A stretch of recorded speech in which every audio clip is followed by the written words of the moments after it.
Oke, assalamualaikum warahmatullahi wabarakatuh. Selamat sore, sahabat-sahabat Rumah Hijau Net dimanapun berada, khususnya buat teman-teman peserta belajar composting online batch ke-15.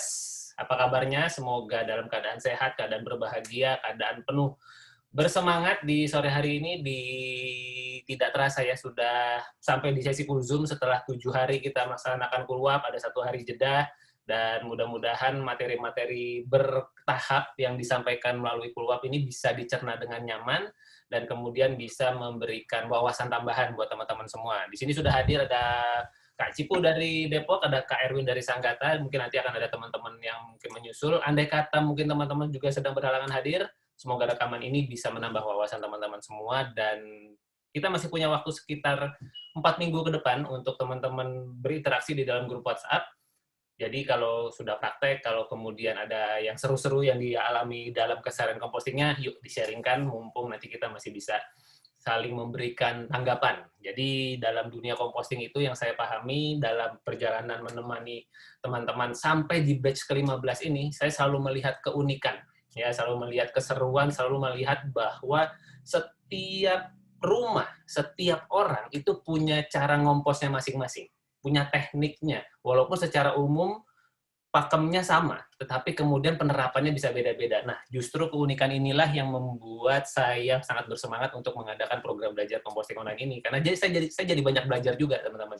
Dan mudah-mudahan sahabat semua jadi semakin bisa melihat bahwa ngompos itu adalah sebuah proses yang menyenangkan, bisa kita lakukan sedikit-sedikit setiap hari, tetapi yang penting konsisten. Karena ya tentu saja selama kita hidup, kita kan akan terus menghadirkan sampah ya, teman-teman semua ya. Sangat disayangkan kalau kemudian pola persampahan kita masih seperti saya yang dulu gitu ya, saya 8 tahun yang lalu yang dumping semuanya organik, anorganik jadi satu tempat, dan ternyata itulah yang menyebabkan tumpukan sampah di TPA, bahkan di tahun 2005 sampai terjadi keruntuhan gunung sampah di Lewi Gajah di Bandung, yang kemudian itu yang menewaskan ratusan, puluhan apa ratusan orang gitu ya. Akhirnya banyak yang meninggal pada saat itu, sehingga yang diperingati tanggal 21 Februari kemarin sebagai Hari Peduli Sampah Nasional. Yuk kita mulai peduli dari tempat kita masing-masing, dan saya berterima kasih teman-teman berkenan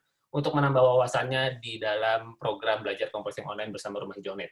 Baik, sahabat semua, karena di sini ada Kak Erwin dan Kak Cipu, kita akan ada 2 sesi ya. Sesi pertama kita akan saya akan sharing melalui slide yang sudah saya kumpulkan. Kita akan membungkus keseruan perjalanan kita selama seminggu ini, dan saya simpulkan di dalam 8 langkah mudah. Loh, kok ada 8 langkah, Mas? Bukannya 7? Kan keluarnya cuma ada 7, betul. Ada 1 langkah lagi yang hanya ada di tool Zoom ini, nanti akan saya sampaikan apa itu langkah ke-8-nya. Nah, dan sesi keduanya adalah sesi tanya jawab. Silakan untuk misalnya sudah ada pertanyaan yang mau disampaikan, boleh langsung disampaikan dulu di kolom chatting. Mungkin takut keburu lupa gitu ya. Oh iya, aku mau nanya ini ya. Tulisan dulu saja di kolom chatting. Nanti baru kita akan masuk di sesi 2. Nanti karena kita hadir bertiga dan saya masih pakai Zoom yang free, yang artinya hanya terbatas 40 menit, nanti saya mohon permisi Kak Cipu dan Kak Erwin mungkin akan relogin lagi di link yang sama untuk kemudian kita masuk ke sesi tanya jawab yang kedua, supaya kemudian ngobrol-ngobrol kita jadi jauh lebih panjang, jauh lebih enak. Begitu ya, tidak terpotong oleh waktu Zoom-nya.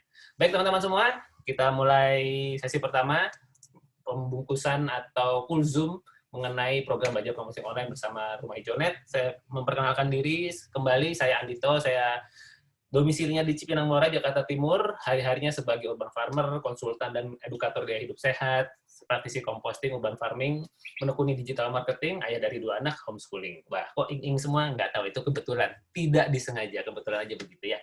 Nah, saya bersyukur sejak tahun 2017 membantu kurang lebih 100 sahabat memiliki instalasi hidroponik dan juga komposter di rumahnya masing-masing. Jadi, dan tidak hanya secara personal orang per orang, sempat dapat kesempatan untuk sharing-sharing di instansi, ada di TNI, di kejaksaan, di sekolah, lalu kemudian pernah mengadakan beberapa workshop dengan beberapa lembaga, ada di PLN waktu itu sharing tentang hidroponik, dan waktu di awal-awal pandemi sempat masih bisa sharing kepada teman-teman yang menjadi warga binaan CSR dari sebuah perusahaan gitu ya. Jadi warganya ingin diajak untuk mengenal bagaimana cara membuat ekoenzim, bagaimana mengolah sampah yang efektif, yang kemudian katakanlah ya nama teman-teman sedang berusaha mengolah sampahnya secara otodidak, kan selalu aja ketemu yang seru-seru gitu ya. Baunya nggak berhenti-berhenti lah, belatungnya banyak banget. Nah, tips and trick yang ada di Kuluap, itu saya sharingkan di sana. Waktu itu masih modelnya sharing terbuka seperti itu, belum secara online seperti ini. Dan tidak hanya di sekitaran Jabodetabek, bersyukur sempat ke beberapa daerah di Indonesia, ada yang seperti NTT, di Desa Sekon, di Pandeglang, Banten, lalu ada di Ngawi, Jawa Timur. Dan ternyata masa pandemi ini membuat sebagian dari kita lebih banyak bekerja di rumah. Ya, jadi work from home, school from home, apa-apa from home, sehingga waktu yang tadinya kepake di jalan, itu ternyata ada di rumah. Lumayan loh, 1-2 jam ada di rumah, kita ngapain ya gitu. Nah, ternyata salah satu yang terlintas yang cukup growing di masa pandemi sampai hari ini itu adalah kegiatan urban farming dan composting. Jadi beberapa teman, beberapa sahabat meminta saya untuk kemudian sharing dong tentang kegiatan kamu sehari-hari ya. Kamu kan juga melakukan bisnis dari rumah dan kemudian berkebun dan sebagainya. Coba di-sharingkan, siapa tahu bisa menginspirasi. Dan serunya juga nggak hanya sharing di antar teman, tetapi juga berkesempatan memberikan sesi-sesi inspirasi online kepada beberapa universitas. Senang saya kalau sharing di hadapan anak-anak muda gitu yang kemudian lagi mau berkarya. Saya sih berharap teman-teman mahasiswa itu tidak hanya berfokus kepada produksi, tetapi juga kepada efek dari produksi itu. Karena apa? Pasti ada sampah, pasti ada limbah, pasti ada sisa, dan mungkin saja sisanya adalah organik. Nah, gimana caranya kemudian teman-teman para calon pengusaha ini mereka punya sebuah wawasan bahwa mereka juga harus memikirkan kelanjutan atau berlangsungan lingkungan. Artinya, ya nyampah jangan ditumpuk begitu saja, tetapi mulai pilah berdasarkan jenisnya, kalau punya organik yang diolah sendiri, dan sebagainya. Oke, kita masuk ke sesi kita, yaitu tentang 8 langkah mudah. Nah, langkah pertamanya mindset, ya mungkin teman-teman masih ingat, keluar pertama kita adalah tentang mindset. Saya memberikan sebuah video yang mengilustrasikan tentang ini. Bagaimana Indonesia ini di tahun 2019, berdasarkan data dari Kementerian Lingkungan Hidup dan Kehutanan, kita perharinya itu menghasilkan 64 juta ton per tahun.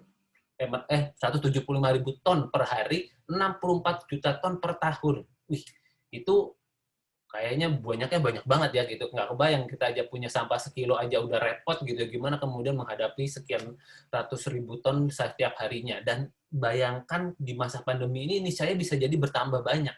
Karena kan kita nggak keluar rumah. Artinya kita banyak jasa delivery, kirim-kirim, dan sebagainya.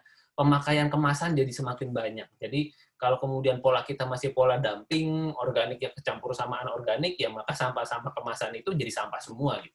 Padahal plastik bisa jadi sesuatu, kardus bisa jadi sesuatu, kertas bisa jadi sesuatu, organik bisa jadi sesuatu, kalau semuanya terpilah. Jadi, kalau pola persampahan kita tidak berubah, dan terus begini terus setiap hari, maka kemampuan TPS dan TPA kita makin lama akan semakin menipis, sahabat semua.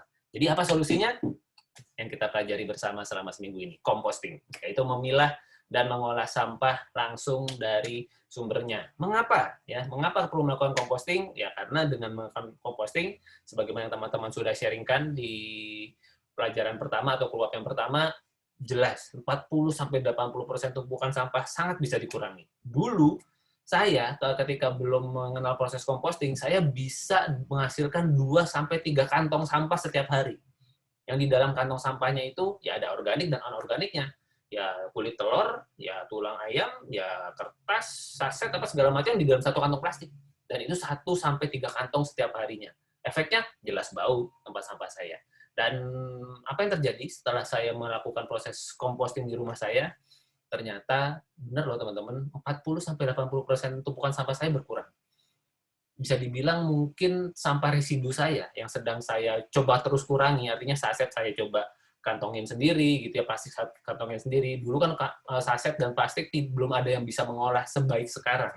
Sekarang sudah banyak yang bisa mengolah itu, bisa jadi ecobrick, bisa jadi batako gitu ya. Jadi betul-betul sebenarnya sampah plastik itu sudah bisa diolah kembali, asalkan terpilah, catatannya seperti itu. Dan saya hanya menghasilkan mungkin 1 kantong sampah per 2 hari. Bayangkan dari 3 kantong sampah per hari menjadi 1 kantong sampah per 2-3 hari. Saking sesedikitnya seperti itu. Jadi ketika setiap sampah terpilah jadi manfaat, bisa memiliki ekonomis, dan yang organiknya ketika kita olah sendiri bisa menyuburkan tanah, membuat lingkungan menjadi lebih bersih dan lebih menyehatkan.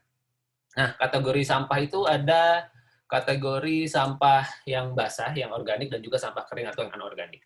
Dan sepintas saja, sampah basah itu buat saya adalah semua yang berasal dari hewan, berasal dari tumbuhan, yang kalau kita biarkan selama 1 minggu, dia akan menyusut. Makanya karena suka ada pertanyaan begini, teman-teman. Kalau kemudian kertas itu atau kardus, apakah bisa masuk ke dalam kategori sampah organik? Kan mereka dari kertas. Nah, pertanyaan saya kembalikan lagi. Kira-kira kalau kertas sama kardus Anda taruh aja di luar gitu ya, taruh aja di meja gitu selama 1 sampai 2 minggu, kira-kira bentuknya berubah nggak? Jangan-jangan tidak berubah. Bisa jadi 2-3 bulan, 2-3 tahun pun juga tidak berubah. Mungkin dia menguning, tetapi tidak berubah bentuk. Artinya apa? Tidak mudah terurai. Karena apa? Sudah ada pemrosesan secara kimiawi gitu ya, pencampuran aneka bahan sehingga dia tidak mudah menyusut. Beda sama daun pisang. Daun pisang Anda beli hari ini, 3 hari Anda nggak pakai, udah keriting dia. Nah, itulah ciri-cirinya bahan-bahan organik. Jadi saya tidak memasukkan kertas, tidak memasukkan kardus ke model composting saya. Walaupun saya punya teman, seorang praktisi vermikompos yang katanya menggunakan kertas untuk menjadi bagian dari tambahan makanan si cacing-cacing itu. Wah, seru juga kalau kemudian itu bisa dilakukan seperti itu. Kebetulan saya belum praktek, jadi saya belum bisa cerita banyak. Tetapi teman saya sudah melakukan itu. Nah, itu boleh saja. Nah, kalau saya, karena saya praktisi komposter, saya nggak pernah melakukan itu. Karena apa? Pengalaman saya, kertas yang masuk di situ, ya keluar tetap kertas. Dia tidak jadi tanah gitu, tidak seperti itu. Itu yang saya alami. Makanya sampah kertas masuk ke dalam kategori anorganik. Jadi prinsip 3R, teman-teman, yang mungkin kita suka sering dengar, yaitu reduce, reuse, recycle. Saya mengajak teman-teman semua memiliki sebuah pandangan bahwa di dalam 3R itu reduce itu harus yang paling atas dan diperbesar. Jadi ngurangin dulu. Mengurangi itu menjadi sebuah pola keseharian hidup kita yang perlu kita kedepankan sebelum reuse dan recycle. Jadi mengurangi dulu. Kita di dalam setiap keseharian kita pikirkan apa yang bisa kita kurangi. Misal, saya sih mencoba yang praktis aja ya, yang saya lakukan setiap belanja. Saya kebetulan ya di rumah tinggal, kalau lagi, sekarang sih ada sekitar 7 orang, tapi kalau lagi anggota keluarga lengkap tuh bisa sampai 11, bisa sampai 12 orang. Nah, harus masak kan? Coba kalau beli ya lumayan juga gitu ya. Makanya kami masak, dan ketika masak, taruhlah saya seminggu sekali pergi ke pasar bersama istri, kami sudah memikirkan dari rumah, gimana caranya supaya kemudian kita tidak menghasilkan plastik sekali pakai terlalu banyak. Apakah bisa menghindar sepenuhnya? Jujur tidak. Karena ada hal-hal yang kemudian sudah diplastikin dari sananya. Hal-hal yang mungkin sudah dikemas dan sebagainya. Ya, kami tetap membeli itu. Tetapi, untuk hal-hal yang bisa kami kurangi, misal contoh, beli tahu gitu ya teman-teman ya. Kalau beli tahu, pasti diplastikin? Pasti diplastikin. Nah, saya minta sama tukang tahunya, buat saya jangan diplastikin ya. Nggak apa-apa mas, plastiknya gratis. Bukan soal gratisnya gitu, tapi saya ingin ngurangin sehari 1 lembar setidaknya gitu. Ya udah, jadi dari tukang tahu saya ngurangin, dari tukang ayam saya ngurangin, dari tukang toge saya ngurangin, dari tukang kulit martabak saya ngurangin. Akhirnya nggak kerasa, mungkin bisa jadi puluhan kantong plastik sudah saya kurangi per harinya ketika saya memutuskan untuk belanja menggunakan katakanlah wadah-wadah yang bisa berkali pakai gitu ya. Itu saya mengurangi, teman-teman. Apakah saya anti plastik? Sama sekali tidak. Saya masih pakai plastik, tetapi plastik yang saya niatkan untuk dipakai terus-menerus. Jadi ketika saya punya plastik, ya saya pakai lagi. Jebol, saya selotip gitu. Kotor, saya cuci. Ya, pokoknya gimana caranya plastik ini bisa saya pakai terus. Makanya saya kemudian mencoba membuat tas jaring saya sendiri. Kalau teman-teman lihat di situ, belanjaan saya ada yang pakai jaring hitam. Nah, itu saya mencoba mengurangi plastik betul sampai kemudian bikin jaring hitam seperti itu. Nah, saya kemudian kita reuse, kita pakai ulang lagi. Yaitu tadi plastik dipakai ulang, wadah dipakai ulang, semuanya dipakai ulang. Supaya apa? Bisa mengurangi pemakaian sampah. Baru terakhir recycle. Baru terakhir isi ulang. Isi ulang. Daur ulang. Misalnya ya, kita minum pakai botol plastiknya sudah jelek ya, itu baru didaur ulang. Atau kita pakai plastik sasetnya kita kumpulkan, itu baru didaur ulang. Jadi bukan sengaja memakai botol plastik, toh kan nanti juga bisa diserahkan ke bank sampah, nanti juga jadi duit di bank sampah, bukan begitu mindsetnya ya. Jadi teman-teman, bukan kita memakai bahan sekali pakai karena tahu bakal bisa diolah, bukan seperti itu. Kita pakai barang sekali pakai karena memang tidak ada jalan lain selain memakai itu. Kalau kita masih bisa pakai tumbler, pakailah tumbler. Kalau kita masih bisa pakai wadah berkali pakai, pakailah wadah berkali pakai. Karena mengurangi sisa bahan organik, mengurangi sampah anorganik itu bisa dari diri kita sendiri. Mudah-mudahan kita bisa menjadi bagian dari penggerak itu ya, teman-teman semua ya, untuk kemudian mengurangi sisa bahan organik, baik yang organik maupun yang anorganik, melalui keseharian kita. Oke, kalau sampah kering dipilah, ya banyak yang bisa kita pakai ya teman-teman ya, bisa disetorkan ke bank sampah, dikasih ke penampungan sampah kering, berikan ke pemulung, ajak buat anak-anak menggunakan materi-materi buat berkreasi. Waktu sebelum pandemi saya masih beberapa kali ke bank sampah, namun setelah pandemi praktis bank sampah di dekat rumah saya tidak beroperasi, dan bersyukurnya malah bermunculan aplikasi-aplikasi yang mendukung gerakan minim sampah. Ini salah satu yang suka datang ke rumah saya ketika saya memesan lewat aplikasi namanya Siklus. Mereka bisa mengisi ulang aneka barang cair yang menjadi kebutuhan kita sehari-hari. Paling gampang minyak goreng, sabun deterjen cair buat mesin cuci, lalu kemudian pengharum pelembut yang untuk mencuci, itu juga saya menggunakan Siklus ini sehingga botol yang saya punya di rumah saya bisa pakai lagi. Dan kebayang berapa saset yang sudah bisa saya hemat ketika kemudian aplikasi ini melakukan itu. Dan yang lainnya, seperti sudah semakin banyak bermunculan, ini saya baru tambahkan 2 lagi yang saya tahu ada radarnya ada di sekitar saya, itu ada armada kemasan yang dia bisa ngambil plastik receh, plastik saset, plastik yang kresek dan sebagainya diambil sama teman-teman armada kemasan, dan ada Duitin, itu juga sebuah aplikasi pengumpul barang-barang yang sudah terpilah. Yang menarik, dia bisa ngambil popok, ya popok bayi asalkan sudah dibersihkan pupnya, mau diambil oleh teman-teman di Duitin ini. Jadi sebetulnya teman-teman, selama kita memilah sampah sesuai dengan jenisnya, sudah banyak yang bisa mengambil, katakanlah mengepul sampah-sampah kita dan bisa diolah menjadi sesuatu yang bermanfaat. Jadi yuk kita mulai memilah sampah kita karena semuanya bisa menjadi bermanfaat. Mari. Dan langkah kedua, tentu ini menjadi sebuah langkah yang kelihatannya sederhana ya teman-teman ya. Masa langkahnya cuma begini doang di awalnya nyiapin 2 tempat sampah? Justru inilah langkahnya. Karena kalau ini nggak dilakukan, gimana kita bisa melakukan yang selanjutnya? Jadi teman-teman memiliki 2 tempat sampah, yang satu tertutup, saya sih menyarankan dia wadahnya atau apa katakanlah dia tertutup gitu ya, sehingga kita bisa cuci kembali untuk sampah organik, yang lainnya bebas, yang anorganiknya karena kering ya santai aja ya, mau di karung, mau di kardus seperti yang ada di gambar, mau kemudian di tempat-tempat yang lain, itu masih oke. Ya, jadi punya 2 tempat sampah ini menjadi sangat penting sekali. Dan ini kalau kita lihat di gambar, ada teman yang menggunakan keranjang yang bolong-bolong. Beliau sih bilang katanya keranjang bolong ini karena sampahnya nggak lama-lama di situ, habis itu akan langsung diolah lagi, gitu ya. Jadi karena nggak pakai lama masih oke. Nah, yang menarik nih ada teman yang di peserta composting yang ke-15 kali ini, dia di plastik yang warna hijau ini, yang ada warna hijau di sini, itu katanya adalah buat sampah organik. Kok pakai plastik? Saya tanya kan di grup ya, mungkin teman-teman tahu ya, saya bertanya, itu plastiknya dicuci lagi? Oh iya, ntar dicuci lagi mas, akan dicuci lagi, dipakai terus, oh ya sudah, aman. Yang penting kan niatnya adalah tidak dibuang. Karena jangan sampai kemudian kita pakai pola yang lama, tempat sampahnya dialasin plastik, dimasukin sampah organik, karena udah kotor terus ikut dibuang sampahnya. Nah, ini jadi nambah sampah dong. Ya, tujuannya kan kita untuk mengurangi sampah ya, reduce yang tadi. Oke, langkah ketiga. Tentukan metode composting, dan di antara teman-teman sudah memberikan gambaran seperti ini, ada yang siap memakai compost bag, ada yang siap mengekoenzimkan, ini juga kayaknya di rumahnya Kak Cipu nih ya, katanya ada bioporinya di dalam situ, dan mantap sekali, dan kemudian juga ada wadah-wadah buat ekoenzim yang juga sudah disiapkan. Mantap. Nah, sedikit mengingatkan kembali bahwa metode-metode composting itu yang bisa kita lakukan itu ada lubang organik, ada biopori, ada komposter, ada compost pot, lalu kemudian ada ekoenzim ya. Jadi ini metode-metode yang bisa teman-teman lakukan. Apakah ada metode lain? Monggo, kalau ketemu mungkin ada keranjang takakura dan sebagainya, silahkan. Yang penting dikerjakan.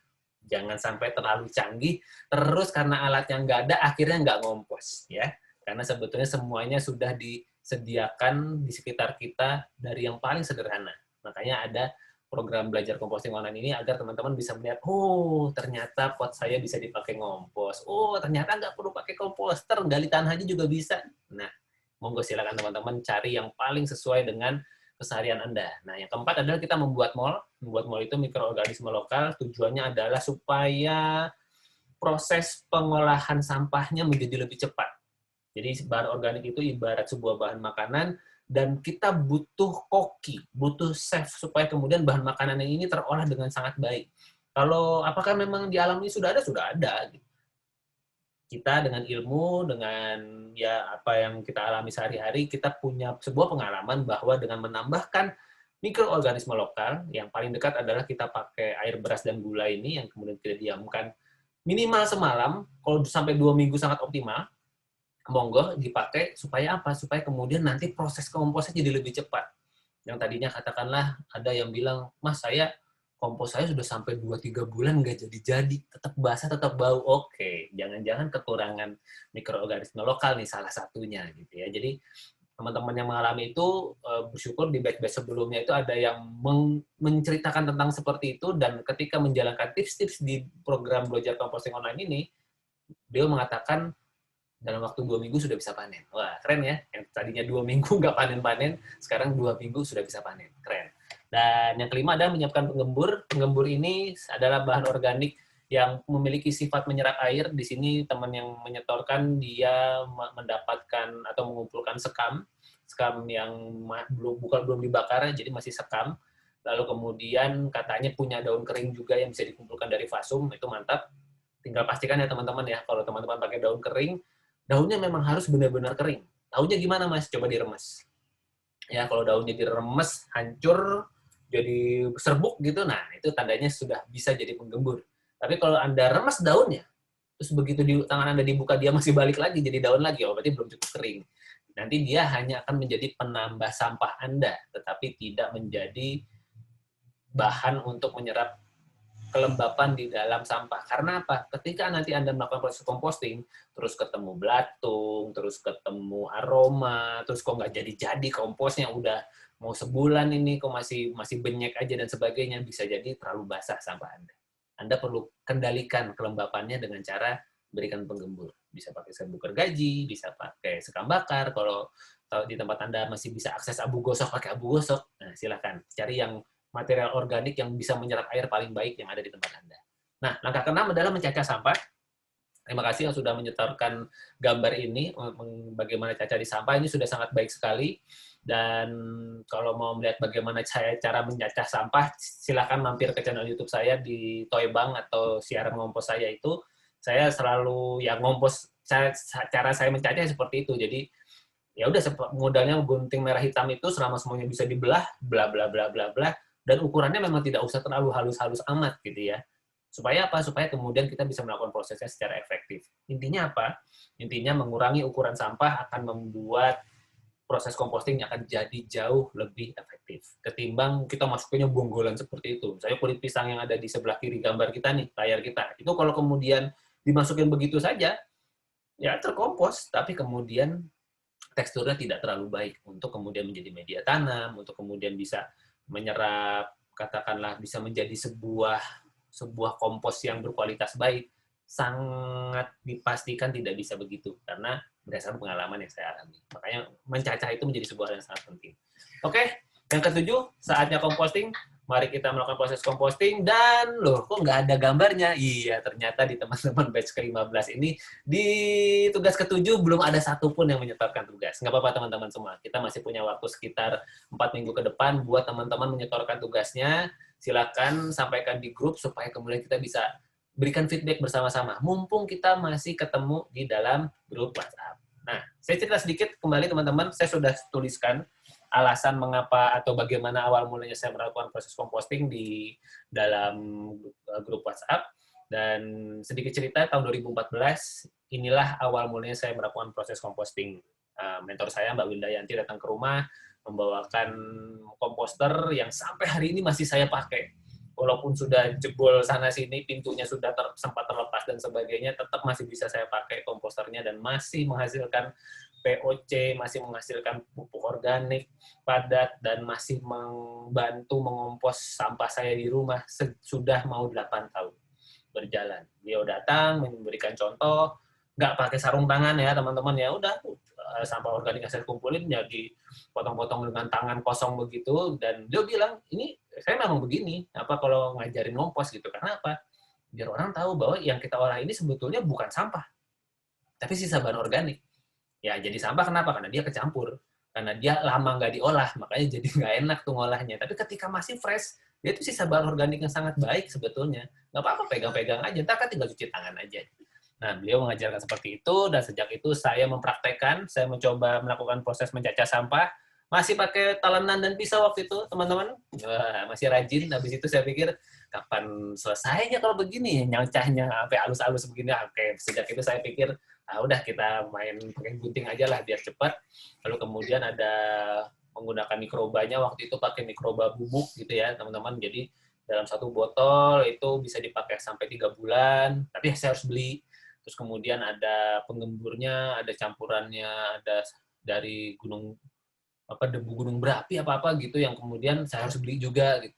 Lama-lama dan seiring berjalannya waktu, karena mentor saya ini sibuk juga, jadi kalau saya pesan nggak bisa langsung datang barangnya, apa substitusinya? Akhirnya saya menemukan dan hasil dari belajar juga kepada teman-teman praktisi yang lain, oke, pakai mol dari air beras bisa, dan kemudian kita juga bisa pakai serbuk gergaji yang dekat di tempat saya. Kebetulan saya tinggal di Jakarta Timur, tidak jauh dari Pondok Bambu, ada sentra penggergajian kayu di sana, saya bisa ambil. Atau kemudian sekarang saya sudah ketemu supplier yang menyediakan serbuk gergaji untuk hamster dalam jumlah banyak. Jadi saya bisa beli karungan atau kemudian model bal-balan seperti itu. Jadi dapat lebih murah karena beli banyak sekalian, dan itu bisa satu karung tuh mungkin saya bisa pakai 2-3 bulan tergantung seberapa banyak sampah yang saya hasilkan. Nah, ini tambahkan penggembur, lalu kemudian masukkan ke dalam komposter saya, dan sudah bisa dipanen dalam waktu 10-14 hari. Namun saya selalu memanen sampai komposnya penuh dulu. Jadi komposternya penuh, baru kemudian saya panen. Nah, saya dapat apa? Saya dapat pupuk organik cair, kebetulan ini komposter yang nggak punya keran, tetapi bolong bawahnya. Jadi bagian pinggirnya berlubang-lubang, sehingga POC-nya nyerap keluarnya lewat sana. Akhirnya saya dapat pupuk cair, dan ya hasil foto ini membuat saya dijapri beberapa orang yang kepengen punya pupuk. Wih, seru juga ya.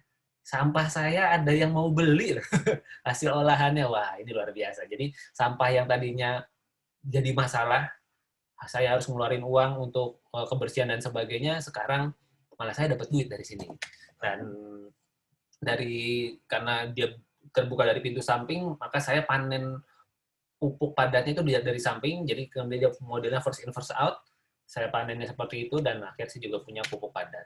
Dan mengenai ekoenzim, ini juga menjadi sebuah metode yang sedang saya senangi selama 1-2 tahun belakangan ini, yaitu kita mengolah kulit-kulit buah menjadi material yang bisa dipakai untuk kebersihan, ya, untuk mencuci sayuran, untuk mengambil minyak di kompor, untuk bantu ngepel rumah, untuk jadi tambahan sabun cuci piring. Ini ekoenzim sangat kepake banget. Walaupun memang proses fermentasinya lama, ada penimbangan yang perlu akurat, tetapi hasilnya luar biasa. Ini ekoenzim juga keren banget. Nah, ini langkah ke-8 ya teman-teman. Ternyata langkah ke-8-nya ulangin lagi ya. Dari langkah 1 sampai langkah ke-7 silakan diulangi lagi.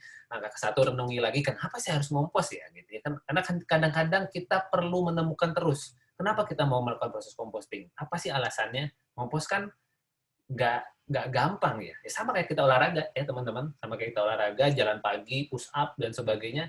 Kenapa kita melakukan itu?